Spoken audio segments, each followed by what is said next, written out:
we're driving, and for us, all roads lead to the Skyreach Centre. It's a brisk $10 cab ride from our hotel, which wouldn't be a big deal for a big outfit like us, but when McLean signed his contract, the rest of us were left to walk. It's not going too far, is it, Todd? No, it's not that far. Okay, welcome to After Hours, our interactive half hour. Todd Bertuzzi is our guest. We'll get to him in just a moment with Kelly, Rudy, and I. But right now, Ian Hannamansing standing by in Vancouver with a report on the Olympic referendum. Ian. Well, Scott, as you know, the Olympic plebiscite here has been a top-of-mind issue in Vancouver, and that's borne out by the turnout figures. According to the City of Vancouver, 41% of the registered voters in Vancouver went to a polling station today. That would be a big number even for a municipal election, but for a non-binding vote for a plebiscite on a single issue, a much bigger number, I think, than a lot of people would have expected 2 or 3 weeks ago. Now, the numbers we're waiting for in about 15 minutes' time, around 10 o'clock Pacific, are, of course, first of all, which side wins, but also the margin of victory. Here at the Yes headquarters, people are pretty confident that the Yes side has prevailed. They don't know for sure, but that's their feeling. But there's also a small sense of anxiety, a sense that a 51% or 52% vote tally wouldn't send a strong enough message to the International Olympic Committee. The talk here is they're hoping for a win of more than 60%, more than a 60-40 vote. So, Scott, that's what we're waiting for, and as I say, we expect 15 or 20 minutes away from getting those numbers. Ian, thanks very much, and welcome back now to After Hours. Todd Bertuzzi of the Vancouver Canucks, one of the premier power forwards in the game, is our guest, and by the way, the only North American with 30 goals to this point in the season. Yeah, you know what, the season's been going pretty good. I think as of late, our line has been playing as well, but we're going to keep plugging away, and it's good that we're getting all this secondary scoring right now. Kelly. Yeah, how come it's been, about 2 years now that you and Morrison and Naslund, you guys have been on the same line? Why the chemistry? Did you feel it immediately, and why do you work so well? Well, I think just when you start playing with guys for a long period of time, you get used to where they're out on the ice.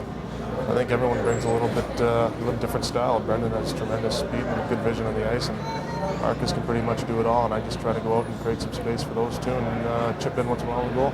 Todd, this is our wireless handheld internet device called the BlackBerry, and I've got a question for you from Nicole in Vancouver. When you have spare time, do you still enjoy sitting around and watching the game, or does the long season take the fan out of you? I think after a while, I think you try to get away from as much as possible. You know how it is, long grind throughout the season, and especially now with crunch time coming down, playoffs is just around the corner, and I think you just want to get your mind away for once in a while and take a break. But once in a while you'll check out some box scores, but other than that, just usual. Okay, we've got a graphic email here for you, Todd. This is from Peter in Prince Rupert. After coming back to beat Detroit 4-3 on Tuesday, do you feel the team can handle anything now, and just how confident has this Vancouver team become? Double-barrel cluster. Yeah, that one was huge. That was a big step for our organization to look back on a team like that. Our goaltending has been awesome. Defense is playing well, and when you're on rolls like this, you just go up and lace them up and go out there and play, and things come natural, and that's what's happening now. Got a BlackBerry question for you here, Todd, and this is from Chris in Detroit. I think you're fat. What exactly do you weigh? I'm kidding. That was funny. We should explain it first, though. Yeah, this goes to the exchange that you had with Chris Chelios in that Detroit game. He said to you, I think you're fat, and you said, yeah, well, you're through. Is that what the exchange was? Oh, I just told Chris he's a little old over the hill, and I told him to pack it in. But you know what? It's part of the game. You get into stuff like Where that. do you It doesn't guys get battle? too personal. Yeah, it's good. You know what? It's a tough guy to play against. He just seems like he keeps coming back each and every time. But I enjoyed it. It's fun. Okay, here's how you can reach us on After Hours, and you can do it in 3 ways. You can visit our website, follow the links to After Hours. You can email us at afterhours.cbc.ca, or you can phone us at 1-866-226 Hockey Night in Canada. And please feel free to pose some questions for our guest, who is Todd Bertuzzi. Kelly. Do we dare go back to last Saturday and what happened, the penalties and being benched and all the controversy for the next week? You know what? I would expect my teammates to get upset if I wasn't upset about the situation. I'm a competitor and I play hard. And that was a tough call right there, and a couple questionable ones. But I'm not going to sit here and debate about it. And I just got to understand it and start playing within the limits. But as for the benching, I'm a competitor. I want to be out there each and every time, and I think I can make a difference every time I'm out there. You know, Todd, you play sorry to interrupt, I can barely hear you there, but you play the game in a way that you often have 2 or 3 guys hanging off you all night long. Can you play that way game in and game out? Well, after a while, I think you get a little sore after a while, but that's the brand I play, and I have to be playing that style in order to be successful. It's worked for our line the past 2 years, and I got to continue to do it. And if I've got 2 or 3 guys on me and you're leaving Marcus open, then I'll play those odds for sure. Yeah. Just before we go to break, you made an appearance on Cold Squad, the CTV show in Vancouver a couple of weeks ago. Is acting in your blood, or was that just a gimmick?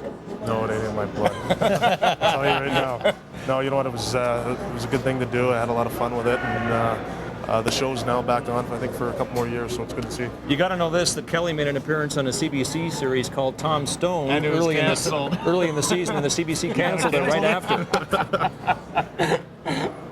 Okay, as we head to break, here's our trivia question tonight. Marcus Naslund scored 4 goals in the Canucks win over the Oilers on December 14th. Who was the last player to score 5 in a game? Was it Mario Lemieux, Sergei Fedorov, Alexei Zamnov, Peter Bondra, or Matt Sundin? Go to cbc.ca/hockey and follow the links to After Hours to make your choice. We'll return with more on After Hours. Questions and comments, more from our guest Todd Bertuzzi as we continue from Skyreach in Edmonton. After Hours continues now from Skyreach Centre in Edmonton on the heels of a 3-2 overtime win by the Canucks. Todd Bertuzzi is our guest. Todd, we've spoken about this before, and that's how you like to handle the puck from behind the net and use that lacrosse move to tuck it in. Let's watch this videotape that we have of Mike Legg, Michigan State, 96-97, takes the puck behind that and he puts it in. Here it is. And I know you're a big fan of this move. Let's watch it before you comment on the possibility of you doing it someday in the NHL. That's nice. That's sweet, nice to watch. isn't it? Yeah. I actually, you know what? I played with Mike, I think in Kiwi. I went out and played summer hockey in London, Ontario, and Mike Legg was on that team. Are you going to try that move? Can you do it first? I can do it. I got to catch it in the first couple minutes of the period. I don't know how my teammates are going to like it, but you know what? I'd like to try it out. You wouldn't be a hot dog? No, you know I don't care about that. I guess the point is you got to do it when the tape is still sticky before it's wet. Is that right? Especially with the ice nowadays. It gets kind of snowy out there, and you got to scoop it pretty quick. But that's what Mike did was amazing. That was amazing. That's beautiful to see. Okay, another email for Todd from Ina in Vancouver. There is a hockey cliche that says teams have to learn to lose before they can learn to win. Does this explain the Vancouver Canucks' success? Yeah, in a way it does. I think we've had a lot of guys on our club that have been on losing teams, and this is something new for a lot of us, and it's exciting. It's fun to come down the rink now and play the game, and just keep carrying the momentum. You go out there and you play the game, but it speaks a lot about our depth. We've got great depth right now, and when you got that kind of depth, it takes it a long way. Brendan Morrison just went by and smiled at us, and it was a shocking sight. Okay, back to the BlackBerry.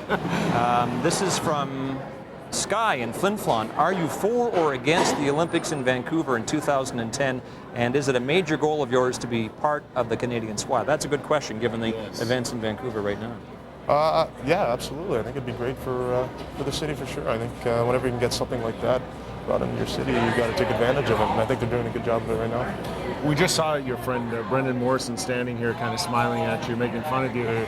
Were you surprised after that bad injury in Detroit that he's able to come back and set up the game-winning goal? That's some sort of courage. We nicknamed Moti now. He's a competitor. It's looks a little like Bobby Clark now, but he keeps going out there and keeps battling. He's doing a tremendous job right now. He's scoring key goals at key times. Like tonight? Yeah, for sure. Todd, I want to ask you about all the media attention you're getting in Vancouver these days. We did a story on this earlier in the season. The one day I was there, Trevor Linden, I guess this is commonplace, couldn't even get to his locker. He stays on the ice late, comes in, and has to sit on the other side of the room till the media pack clears away from yours and Marcus Naslund's locker. And it's like that on a daily basis out there. How do you think you're handling it? Well, the media is huge now for one reason. We're the only really professional team that's in the city right now. The Grizzlies are gone, and you look in the paper and every article's about our team, but that's something you got to accept and deal with. Generally, it's not that bad. At times, it gets overwhelming, and you're kind of tired of answering the same questions over and over, but it's a job you got to do. I can tell you this. At this point in my career and in Kelly's, there are no new questions, and I don't think there are any new answers. No, there's no new answer. You're never going to get a new answer from us. Same thing over and over. Well, let's try another question right now. This is from Kelly in Kingston, Ontario. what's your favorite rivalry that has developed between the Canucks and another NHL team? I think the one tonight. I love playing here in Edmonton, playing against them. They're the kind of team. They're not a trapping team. They're a team that's aggressive on the forecheck, and I'm not going to say they're run and gun, but they look like a team from back in the 80s when they played. They're a puck possession team. They like going on the puck, and not often they're going to throw it in. And when you play teams like that, it's fun to play because it seems like it's a rarity nowadays in the league. They played well tonight too, considering the losses they've had. Yeah, we didn't come out that strong. We didn't have that good of a first period or second period, but like you said, when you're winning, you stick to it, and good things happen. Yeah, when you're winning, they're playing the way you guys are. You get the breaks, and you had a few tonight. Another question from the Blackberry. This is from Eric in Cambridge, Ontario. Is the team chemistry at an all-time high right now, and does the thought of a trade at the deadline worry you that it will have an adverse effect? If you were the GM, what would you do, Eric? That's about 6 questions in one. So first, let's address the team chemistry. Team chemistry is good right now. I think everyone is told what their job is, and everyone identifies by that. And it's a good one. You have no guys questioning what they're supposed to do when they go out there, especially the guys that don't often get out there in every game. And it's good that we got that, and that's what you need for and the team. What do you think might happen at the trade deadline for the Canucks? I'm not sure. It's beyond you, I know. But we're gonna have to wait and see what happens. I think things are going good right now, but I think if Brian gets an opportunity to help our team to go a little bit longer in the playoffs, I think he'll do it. But we'll have to wait and see. Todd, I want to thank you for taking the time to join us tonight. The bus is waiting to get you guys to the airport because you face Columbus tomorrow night. Thanks again. Thank you very much, Rob. Thanks, guys. Todd Bertuzzi's been our guest on After Hours. We'll take one final break and return with the results of our poll question and perhaps more of your questions on After Hours from Edmonton.